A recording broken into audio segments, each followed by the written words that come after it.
Ahalın oyunçular şu wagt daş ağırlıktan, şol uzak ağırlıktan urgoyunu geçirip bilmediler. Yereylerinin hücumları yine de devam ediyor. Rahmet Şirmetov, Murat Emrayev hücuma geliyor.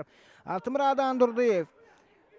Begli Mereyev urgunu geçirmeklik yere ören gowy mümkinçilikler we şeýlelikde orta hasaba açylýar gadary tomoşaçylar. Ne duşun 37-nji minutunda Yereýelere 1-0 hasabyny öňe saýlandylar. Ne şeýlelikde görüşmez ýaly gowy hüjümini ne ahalyň oyunçulary, ahal toporynyň oyunçulary özleriň şol ören gowy hüjümlerini ören netijeli ne tamamlamany başardylar. Ne şeýlelikde ahalyň gurnanyşda hiç bir kynçylyk çekmeden top elemäni başardy Alibek Abdurrahmanov.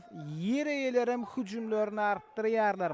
Altymradan durdy, gowy mümkinçilik bar we şeýlelik bilen gadary tomoşaçylar duşukdy, hasap 2-0 bolýar. Ne oýunyň dowamyny